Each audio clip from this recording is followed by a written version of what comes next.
Hello everyone, I welcome you all in our science tutor group. In this video, we are going to learn the first lesson of this class. The name of the lesson is The Living World Adaptations and Classification. Hello students, here is the third video, that is part C of the first lesson. In this video, we are going to see adaptation for blending with surrounding, then Darwin's theory of evolution, classification of living organisms, and binomial nomenclature by Carl Linnaeus.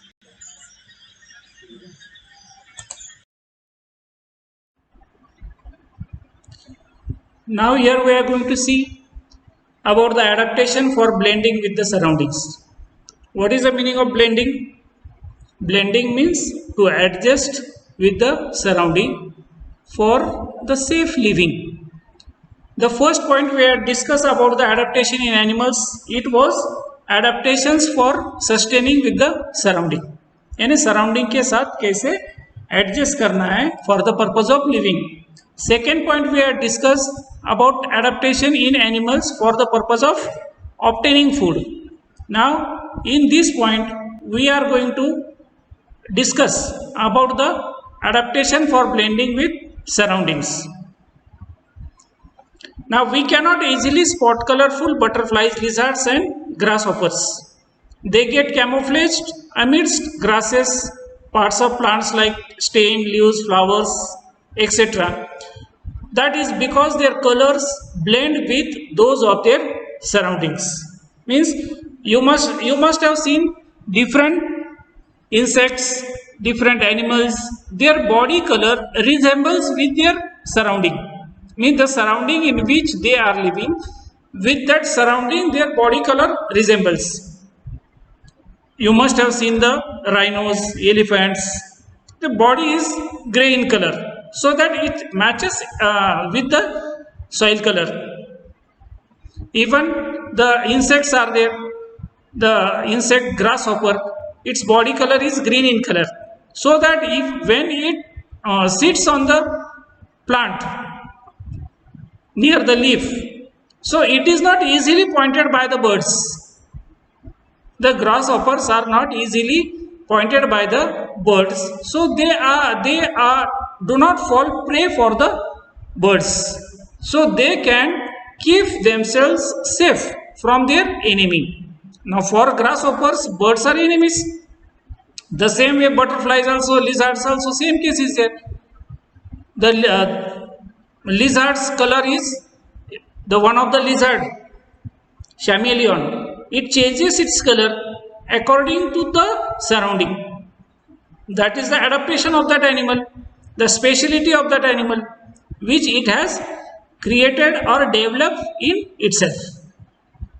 And the reason for this only to survive themselves in the surrounding. The color blending ability is only for their survival. One more definition is given here of the adaptation. What is it? Changes that take place in the various organs and life processes of organisms. Whatever the living organisms are there, okay, in their body or in their life processes, whatever changes takes place regarding what? That enable them to live, means which help them to live, then to feed means regarding food, then reproduce, to perpetuate themselves, means to reproduce their species, or to give birth to the young ones. That is called perpetuate themselves. And protect themselves, और उनका खुद का protection करना, to protect themselves from their enemies in their specific surroundings, depending upon the habitat and its geographical conditions. Means whatever the climatic conditions, geographical conditions, or whatever the habitat is available for them, in that habitat, in that geographical conditions, to keep themselves safe from their enemies. That is called as adaptations. One more point is given to us to remember. Adaptation is not a sudden process. Already this we have discussed in the beginning. Adaptation is not a sudden process. It is gradual and continuous. ये एक दिन में, एक साल में, एक decade में होने वाली प्रोसेस नहीं है. It is gradual and continuous, and it is not a sudden process. Differences in the structure and appearance of present day animals and animals of thousands of years ago are the adaptations that occur according to prevailing conditions. It is our duty to conserve this diversity, and whatever the adaptations are created by all these animals, even we human beings, if you think about us, then the human being which was there thousands of years before, even that human beings, it was different, and the present human beings, we are many times different than those human beings. Many changes have occurred in our body, and these changes which have occurred, that is only called adaptation.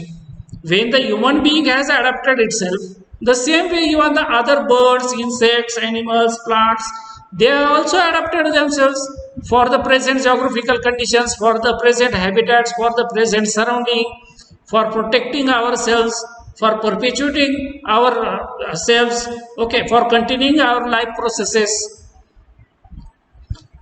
and for living smoothly.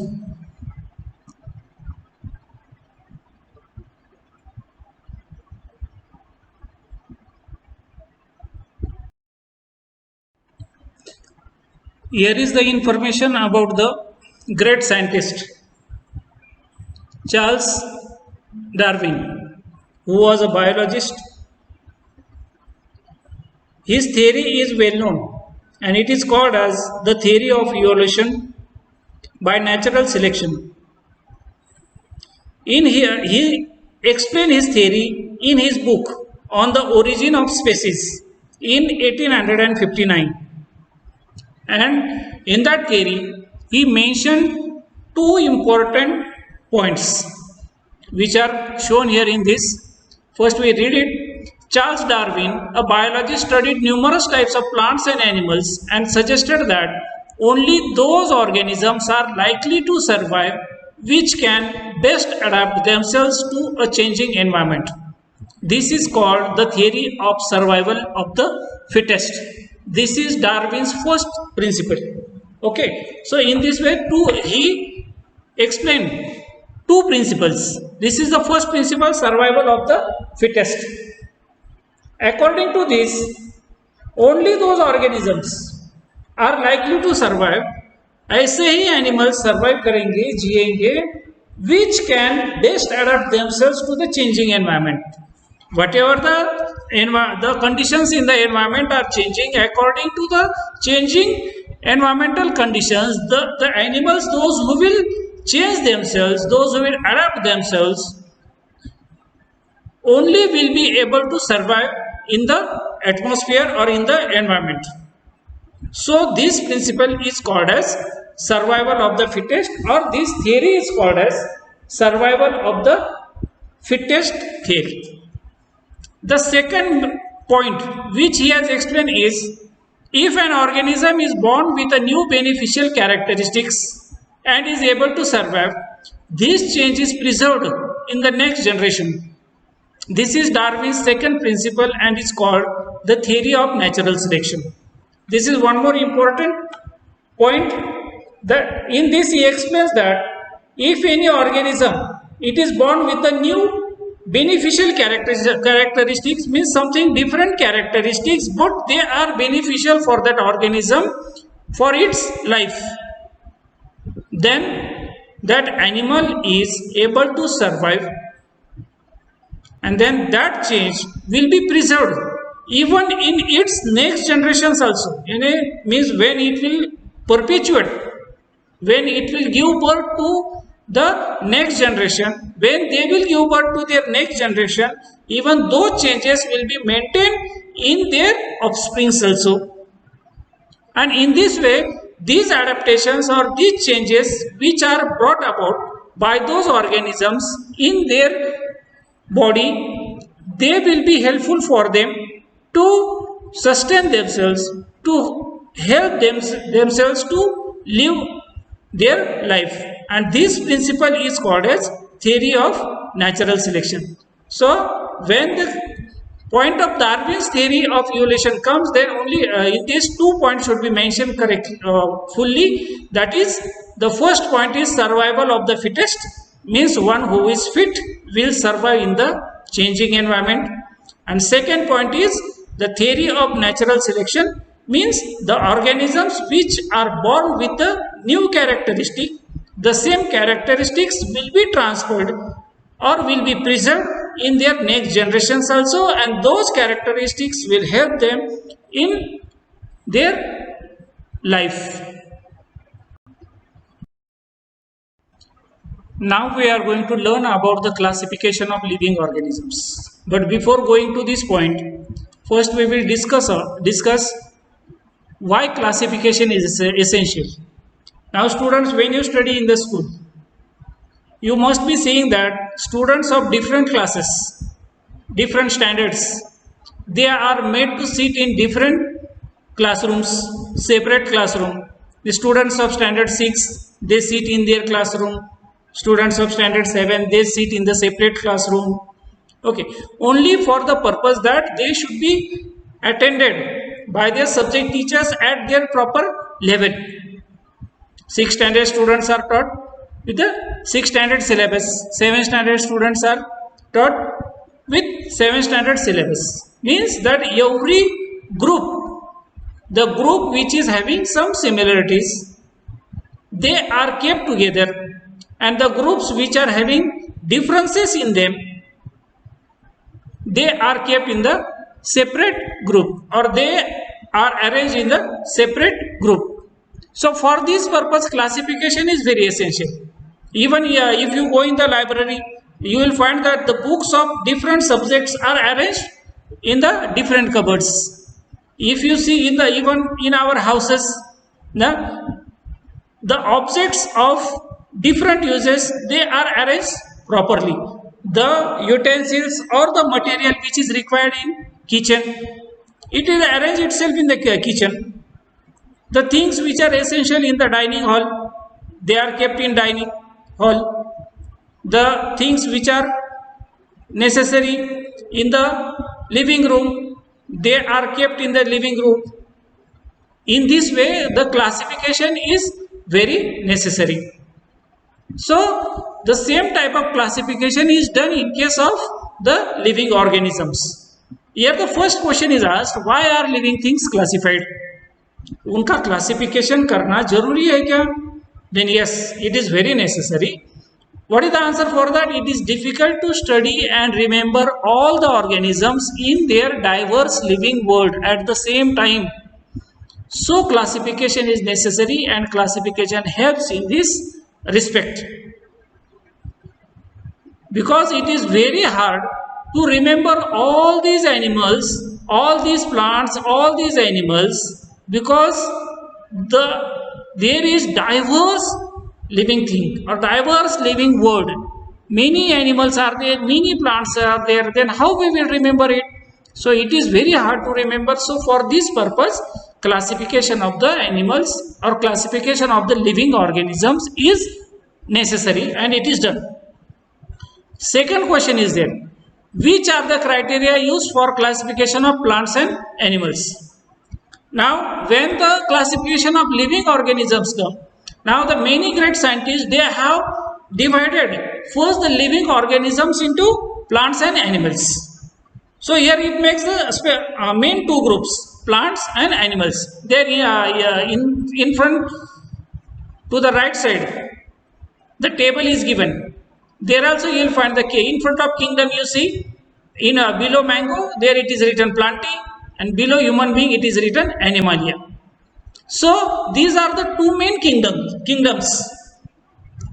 For mango, as the mango belongs to plants, so the name of the kingdom is given plantae, and name of the kingdom of human is given Animalia.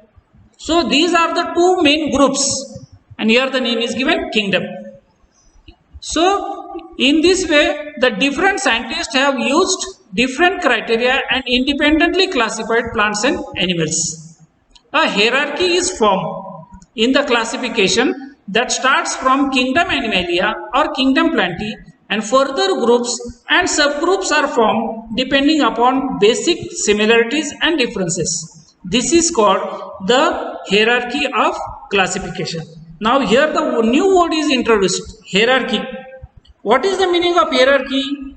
Hierarchy means it is a system or organization that has many levels from lowest to highest.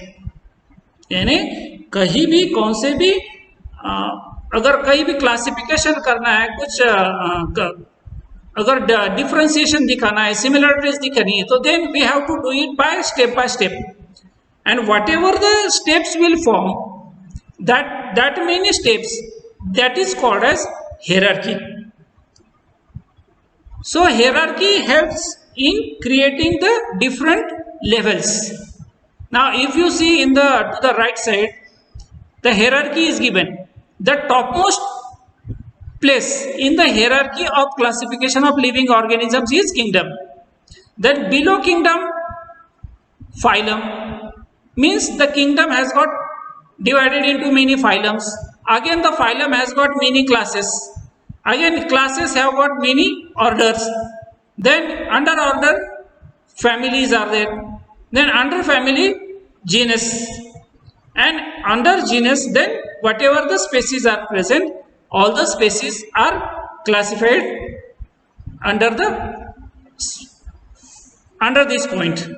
So this is called as hierarchy. Hierarchy in the classification of living organisms, kingdom is the topmost place in this hierarchy and species is the lowest place in the hierarchy. The classification of mango is given. The kingdom of mango is Plantae, means it belongs to plant group. Then its phylum is given, Anthophylla. Its class is Dicotyledone. Its order is Sapindales. Its family is Anacardiaceae. Its genus is Mangifera and name of that species is Indica. But normally the scientific name which we use for mentioning mango is Mangifera indica. That is the scientific name of mango. This mango is our general name, but the scientific name of mango is Mangifera indica. The same way, even the classification of human being, the human being first falls in the kingdom Animalia because it is an animal. So the kingdom Animalia has got different phylums in under it. In that, the human being falls in the phylum Chordata. Under Chordata phylum, many classes are there, but human being falls in the class Mammalia. Under class Mammalia also, many orders are there. In that, human being falls in the order Primates. Under Primates also, many families are there. In that, human being falls in the Hominidae. And the name of the genus is Homo and name of the species is Sapiens. Homo sapiens. You must have studied this word in history. Homo sapiens. So the scientific name of human being is Homo sapiens. So in this way, the classification of living organisms means both plants and animals is done, and it is necessary for the purpose of understanding the living organisms, studying the living organisms. In the last point, we have studied about the hierarchy of classification. In that, we have studied the classification of mango and classification of human beings. Okay. Lastly, the two names means the name of genus and the name of species. In that I mentioned that is the scientific name of mango and the scientific name of human beings. So Homo sapiens is the scientific name of human beings. Now here in this system, two words or two terms are used for naming the living organism. So the use of two names for naming any living organisms is only called as binomial nomenclature. In the name itself only it is mentioned. Bi means two, uni, bi, tri. So uni means one, bi means two, tri means three, triangle, three angles. So the same way binomial means the meaning of that word is the which is having two names, means binomial. And nomenclature, binomial nomenclature means the system in which two words are used for the identification of the organisms. And this method is given by the scientist Carl Linnaeus. Accordingly, a scientific name has been assigned to each organism. It consists of two parts. The first part is genus and second part species. All identified organisms have been assigned a binomial name as per the guidelines of the International Code of Nomenclature. All the organisms of a species are so similar that irrespective of differences in color, height, habitat and habits, they can reproduce among themselves and form new individuals like themselves. Examples are given. All domestic cats in the world belong to the same species. The same is true in the case of animals like hen, cow, dog, etc. and plants like mango, wheat, maize, etc. So, in this way, the system of binomial nomenclature is used for the identification of every organism.